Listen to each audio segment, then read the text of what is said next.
Yeter! Yeter!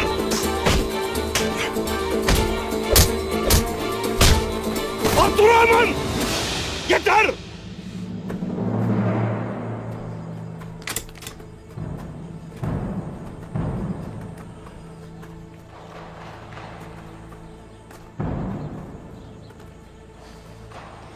Bunun bedelini ödeyeceksiniz.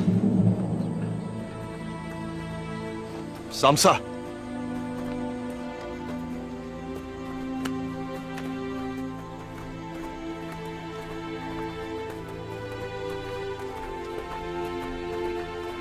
Asıl savaş şimdi başladı.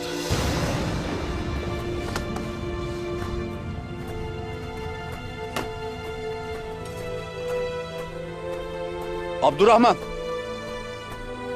Nereye? Pusatlarım size emanet.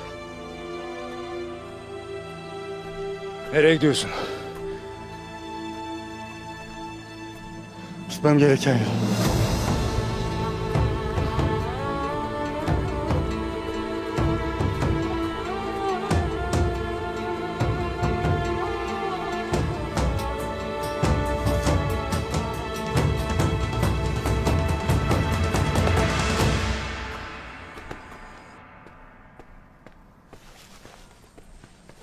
Halime.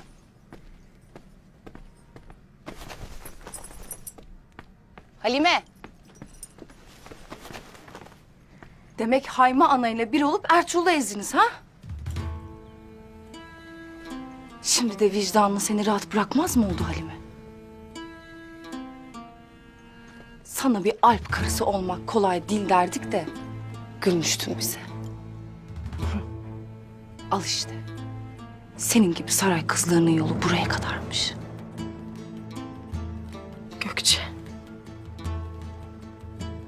Hala yetmedi mi? Şuna bak.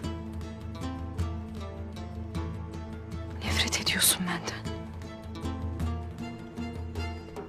Daha nereye kadar sürecek bu? Umurumda bile değilsin Halime. Ne varlığı, ne yokluğu. Zerrece umurumda değil.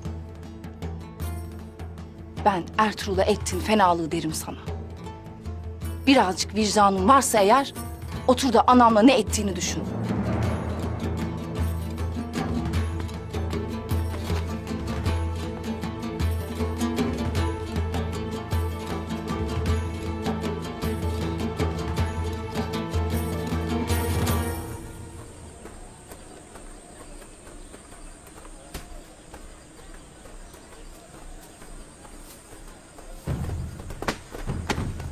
Bırak lan!